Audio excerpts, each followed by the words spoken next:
World geography का lecture 4 है basic of geography यानी भूगोल के मूलभूत सिद्धांत। इस टॉपिक में हम पृथ्वी की गतियां जिनमें घूर्णन गति और परिक्रमण गति के बारे में जानेंगे कि घूर्णन गति क्या होता है, परिक्रमण गति किसे कहते हैं। उसके बाद हम जानेंगे पृथ्वी का अपने अक्ष पर झुकाव किस कारण से है और इस झुकाव के कारण से क्या क्या परिवर्तन होता है पृथ्वी पर।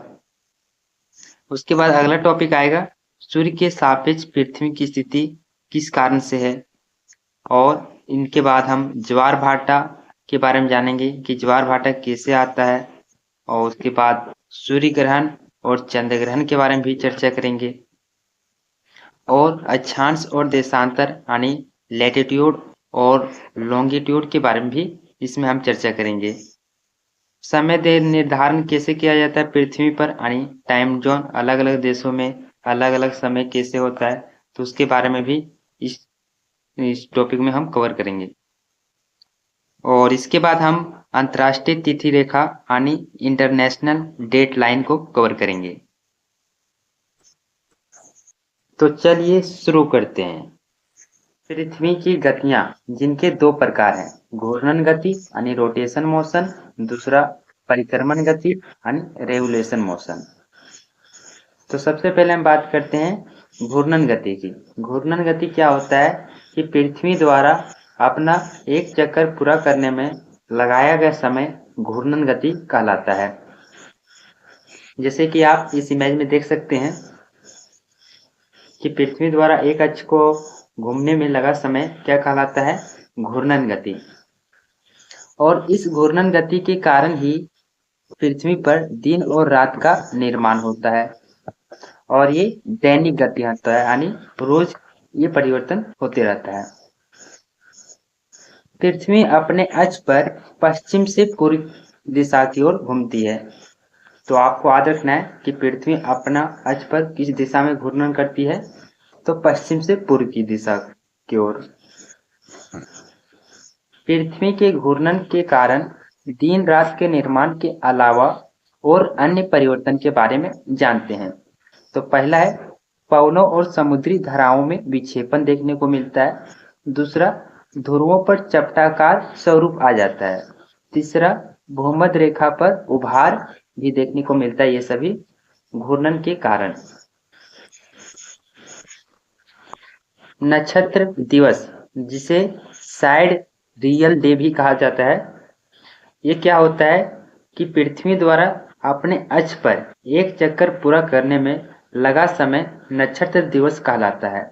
और ये नक्षत्र दिवस कितने समय का होता है, तो 23 घंटे 56 मिनट 4 सेकंड का होता है नक्षत्र दिवस।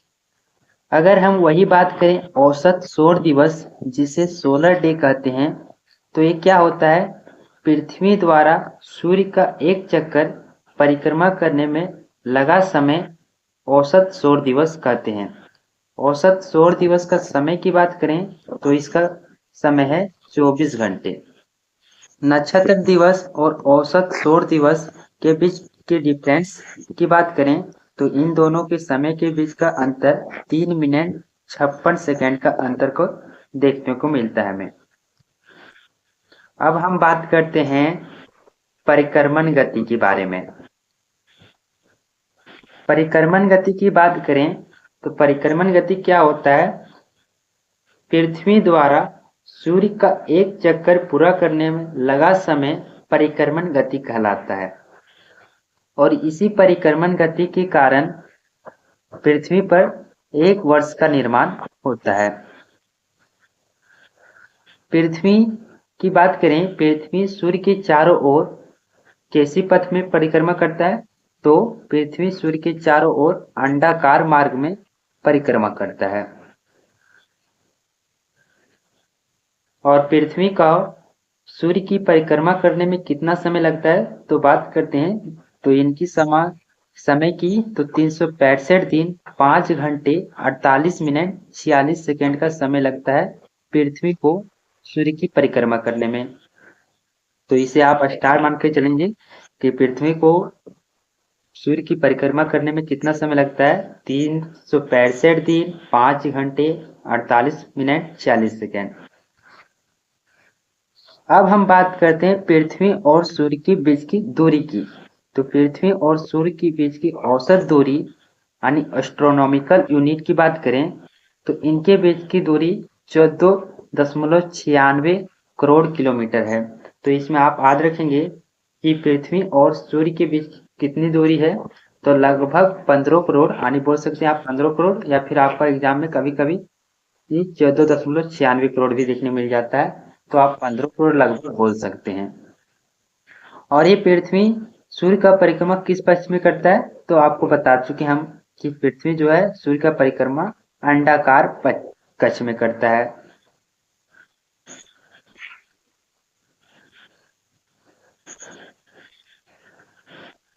अब हम जानते हैं उपसौर और अपसौर के बारे में। तो सबसे पहले हम बात करते हैं उपसौर की। तो उपसौर क्या होता है? जब पृथ्वी सूर्य के सबसे निकटतम स्थिति पर होती है तो उस स्थिति को उपसौर कहते हैं, और ये स्थिति 3 जनवरी को देखने को मिलती है। और वही बात करें कि अपसौर की स्थिति कब देखने को मिलती है, तो जब पृथ्वी सूर्य के सबसे दूरी पर स्थित होती है यानी दूरतम स्थिति पर होती है, तो उसे अपसौर कहते हैं। और ये कब देखने को मिलता है, तो 4 जुलाई को। तो पृथ्वी पर दिन और रात का बनना पृथ्वी के अपने अक्ष के घूर्णन के कारण होता है। और ऋतु परिवर्तन की बात करें तो पृथ्वी पर ऋतु परिवर्तन या ऋतु निर्माण पृथ्वी के 23.5 डिग्री झुकाव होने के कारण होता है। वही बात करें हम कि पृथ्वी पर वर्ष निर्माण कैसे होता है, तो पृथ्वी द्वारा सूर्य का परिक्रमण के द्वारा ही वर्ष का निर्माण होता है। अब हम देखते हैं पृथ्वी पर दिन और रात का छोटा और बड़ा होना। तो 21 मार्च से 23 सितंबर के बीच में उत्तरी गोलार्ध में दिन बड़ा और रातें छोटी होती है। और वही बात करें कि 23 सितंबर से 25 मार्च के बीच में दक्षिणी गोलार्ध में, पृथ्वी के दक्षिणी गोलार्ध में क्या होता है, दिन बड़ा हो जाता है और रातें छोटी होती है।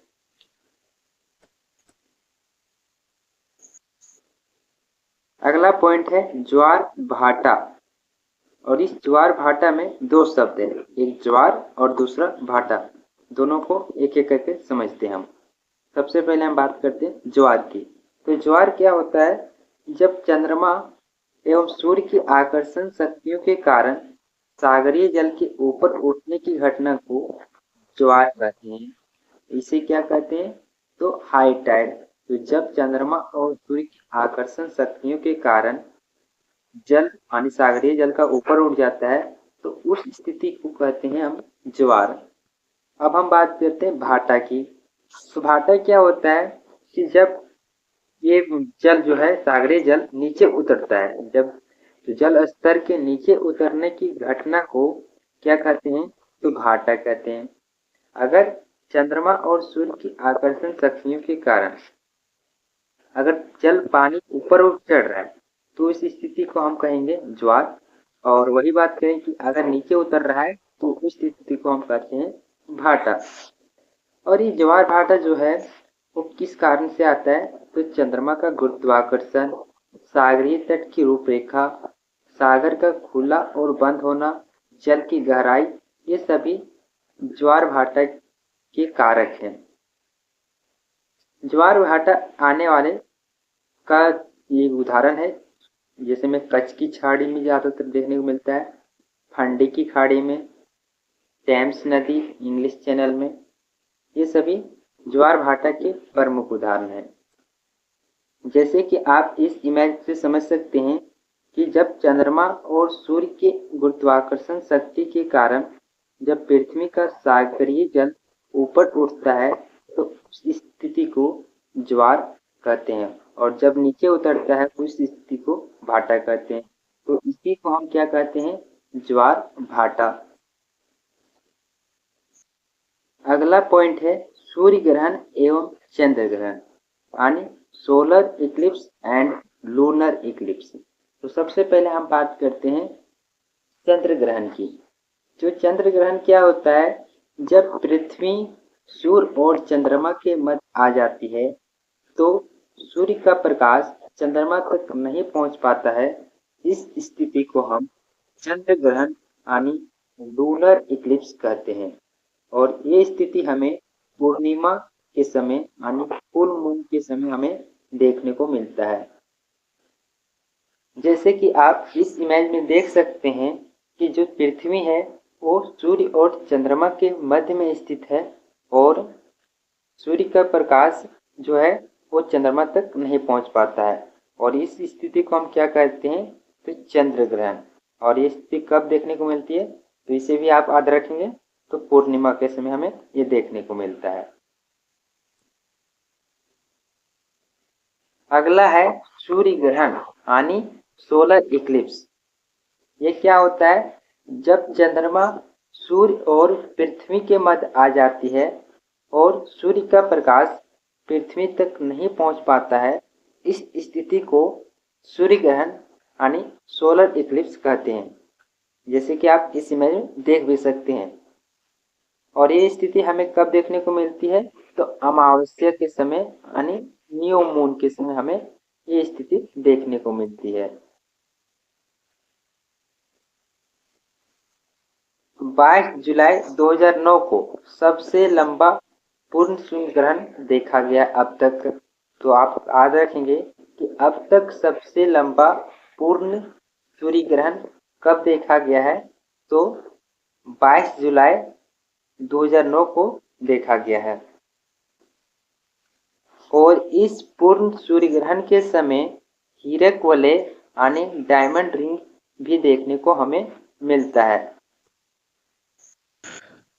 अब हम अक्षांश एवं देशांतर लैटिट्यूड एंड लॉन्गिट्यूड की बात करते हैं। तो ये क्या होता है कि ग्लोब पर निर्मित काल्पनिक रेखाएं होती है। जैसे कि आप इस इमेज में देख पा रहे हैं कि जो ग्लोब है उस पर जो निर्मित काल्पनिक रेखाएं हैं उसे हम अक्षांश और देशांतर रेखा कहते हैं। लेकिन ये रेखाएं जो अक्षांश और देशांतर रेखा है ये हमें पृथ्वी पर वास्तव में नहीं है, ये हमें ग्लोब पर ही देखने को मिलता है। और ये क्यों देखने को मिलता है, क्योंकि इससे हम किसी स्थान की स्थिति को ज्ञात कर सकते हैं। तो अक्षांश और देशांतर का उपयोग लोकेशन का उपयोग करने के लिए किया जाता है। सबसे पहले हम बात करते हैं अक्षांश की यानी लैटिट्यूड की। तो भूमध्य रेखा से किसी स्थान की कोणीय दूरी को अक्षांश रेखा कहते हैं और ये अक्षांश रेखा ग्लोब पर समांतर वृत्त बनाते हैं। जैसे कि आप इस इमेज में देख पा रहे होंगे कि ये जो ग्लोब है ये ग्लोब में समांतर वृत्त है और यही समांतर वृत्त को हम अक्षांश रेखा कहते हैं। ग्लोब पर कुल अक्षांश रेखाओं की बात करें तो ग्लोब पर कुल 181 अक्षांश रेखा है, जिनमें एक विषुवत रेखा जो 0 डिग्री अक्षांश रेखा है या फिर विषुवत रेखा या फिर भूमध्य रेखा हम लोग कहते हैं और इंग्लिश में बात करें तो इक्वेटर लाइन।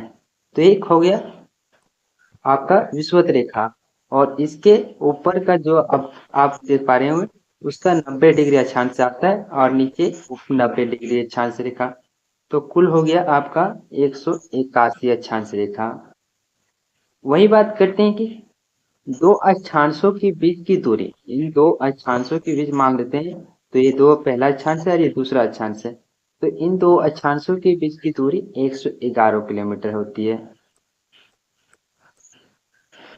इसमें भी आप देख पा रहे होंगे रेड कलर से जो है रेखा है वो आपका भूमध्य रेखा है। अब हम कुछ प्रमुख अक्षांश रेखा को देखते हैं।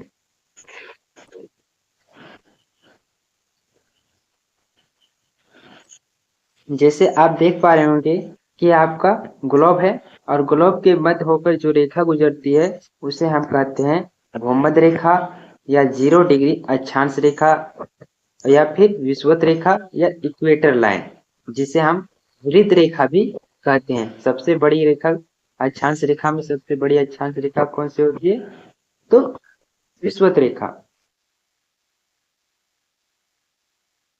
और ये रेखा ग्लोब को दो बराबर भागों में बांटता है। पहला उत्तरी गोलार्ध यानी नॉर्थ पोल, दूसरा दक्षिणी गोलार्ध यानी साउथ पोल। तो ये जो 0 डिग्री अक्षांश रेखा है, उसके उत्तरी गोलार्ध के 23.5 डिग्री अक्षांश रेखा को हम कर्क रेखा यानी कैंसर लाइन कहते हैं। और वही बात करें कि 0 डिग्री अक्षांश रेखा के दक्षिणी गोलार्ध में 23.5 डिग्री अक्षांश रेखा को क्या कहते हैं? तो मकर रेखा यानी ट्रॉपिक ऑफ कैंसर। अगर हम वही बात करते हैं कि 0 डिग्री अक्षांश रेखा के उत्तरी गोलार्ध में 66.5 डिग्री अक्षांश रेखा को क्या कहते हैं? तो आर्कटिक रेखा। और वही हम बात करते हैं कि 0 डिग्री अक्षांश रेखा के दक्षिणी गोलार्ध में 66.5 डिग्री अक्षांश रेखा को क्या कहते हैं? तो अंटार्कटिक वृत्त। तो अक्षांश रेखा में सबसे बीचों बीच गुजरने वाली रेखा को विषुवत रेखा कहते हैं या फिर भूमध्य रेखा। भूमध्य रेखा के उत्तर में 23.5 डिग्री अक्षांश रेखा को कर्क रेखा या कैंसर लाइन कहते हैं। और वही विषुवत रेखा के 23.5 डिग्री अक्षांश रेखा को मकर रेखा यानी ट्रॉपिक ऑफ कैंसर लाइन कहते हैं। बात करें कि अगर हम विषुवत रेखा के उत्तरी गोलार्ध में स्थित 66.5 डिग्री अक्षांश रेखा को क्या कहते हैं? तो आर्कटिक रेखा। और विषुवत रेखा के दक्षिणी गोलार्ध में स्थित 66.5 डिग्री की अक्षांश रेखा को क्या कहते हैं? तो अंटार्कटिक रेखा।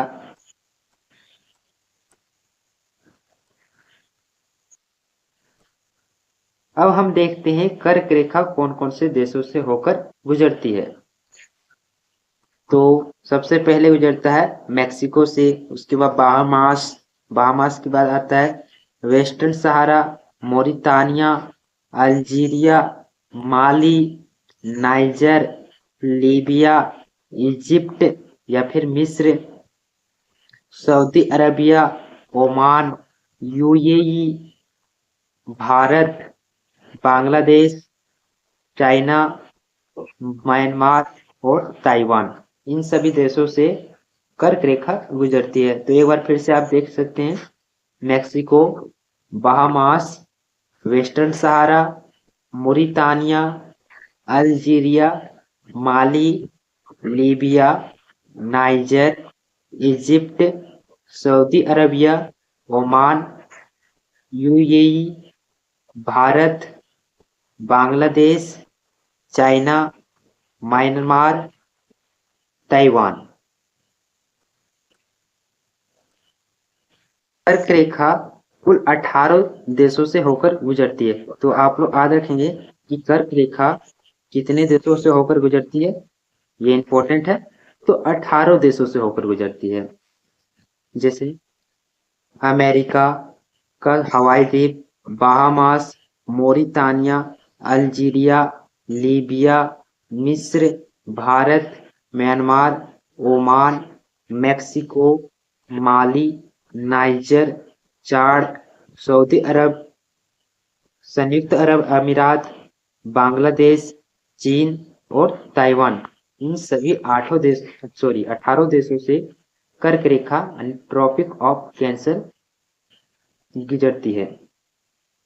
तो ये सभी देशों पे आपको भी ध्यान रखना है, क्योंकि कभी कभी इनका ऑप्शन में भी पूछ लिया जाता है कि इनमें से कौन सा देश कर्क रेखा से होकर गुजरती है। तो आपको ऑप्शन कोई भी दे सकता है, तो आपको ध्यान में रखना है इन सभी 18 देशों को कौन कौन से देश कर्क रेखा से गुजरते हैं। अब हम देखते हैं विषुवत रेखा से गुजरने वाले देश का नाम। Ecuador, Colombia, Brazil, Sao Tome Principe, Congo, Gabon, Congo Democratic Republic, Uganda, Kenya, Somalia, Maldives, Indonesia और किरिबिती, ये सभी देश विषुवत रेखा से होकर गुजरती है।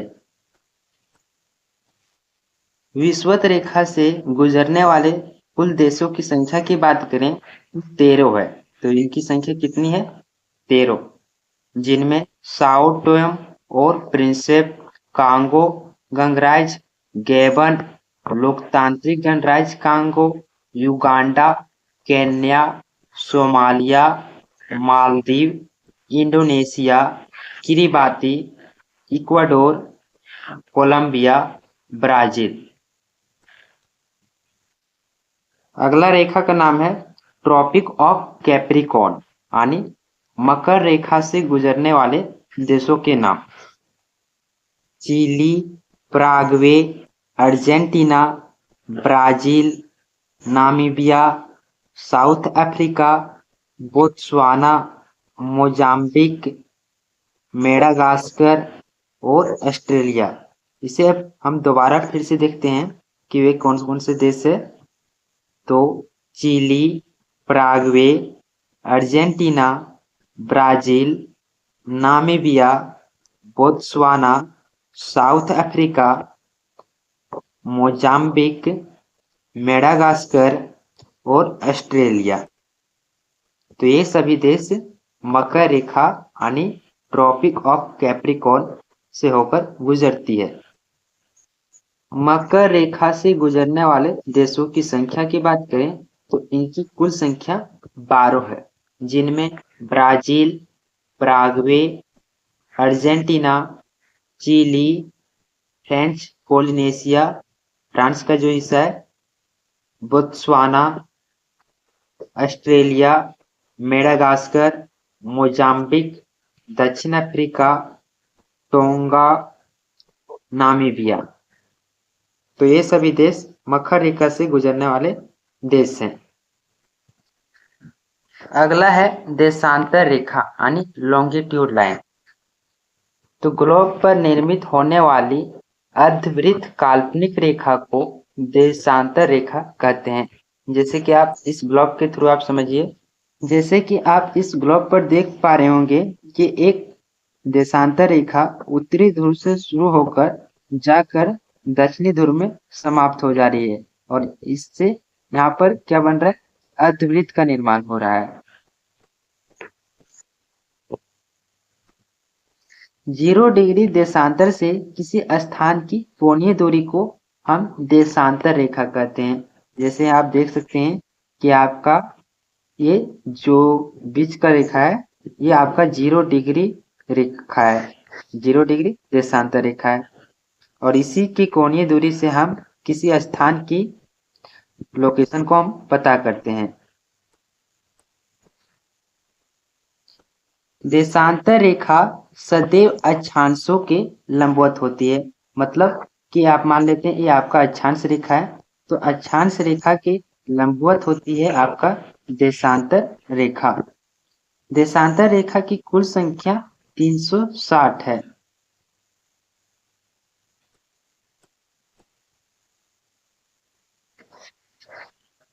जीरो डिग्री देशांतर रेखा लंदन के ग्रीनविच नामक स्थान से होकर गुजरती है। तो आप लोग याद रखेंगे कि 0 डिग्री अक्षांश रेखा किस स्थान से होकर गुजरती है? तो लंदन के ग्रीनविच नामक स्थान से होकर गुजरती है। 0 डिग्री देशांतर रेखा, जिसे मानक देशांतर रेखा, प्रधान अम्योत्तर रेखा, मध्याह्न रेखा, GMT जिसका फुल फॉर्म है ग्रीनविच मीन टाइम या फिर जूला टाइम रेखा भी कहती है।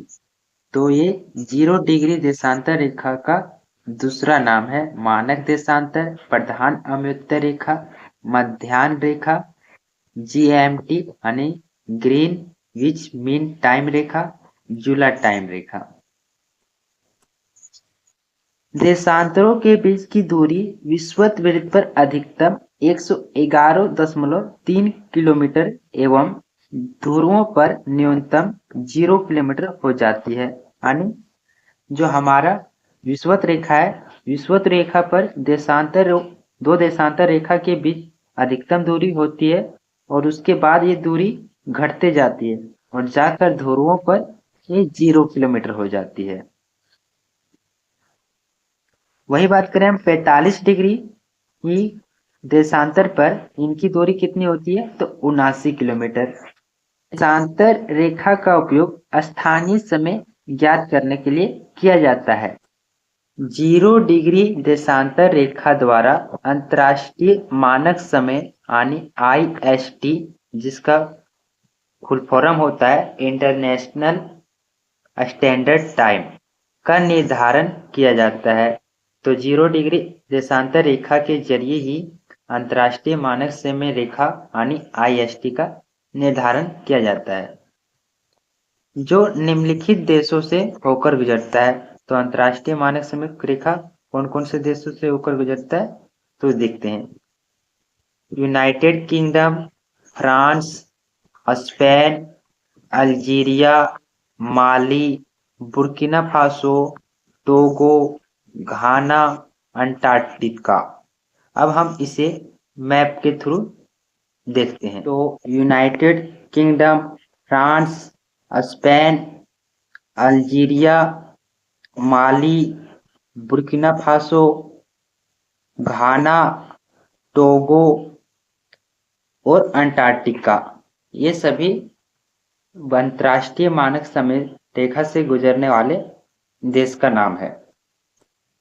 अगला है अंतर्राष्ट्रीय तिथि रेखा यानी IDL, जिसका फुल फॉर्म होता है इंटरनेशनल डेट लाइन। तो ये क्या होता है, ग्लोब पर निर्मित 180 डिग्री अम्योत्तर के लगभग समांतर स्थल खंडों को छोड़ते हुए निर्धारित की गई काल्पनिक रेखा को अंतर्राष्ट्रीय तिथि रेखा कहते हैं। आपको इस इमेज में एक रेखा दिखाई दे रहा होगा, जैसे ये आपका रेखा है। इस रेखा को 180 डिग्री देशांतर रेखा कहते हैं या अंतर्राष्ट्रीय तिथि रेखा।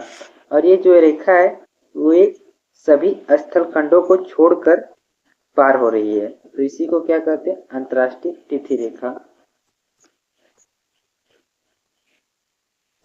ये 8 स्थानों पर विचलित होती है। कौन कौन से, तो रूस, फिजी द्वीप, बोरिंग जल संधि, न्यूजीलैंड द्वीप। तो याद रखेंगे कि अंतर्राष्ट्रीय तिथि रेखा कौन कौन से स्थान से होकर गुजरती है, रूस, फिजी द्वीप, बोरिंग जल संधि और न्यूजीलैंड द्वीप। अंतर्राष्ट्रीय तिथि रेखा के पूर्व और पश्चिम में 1 दिन का अंतर होता है और पूर्व में प्लस का अंतर होता है यानी 1 घंटा जुड़ता है और पश्चिम में 1 घंटा घटता है।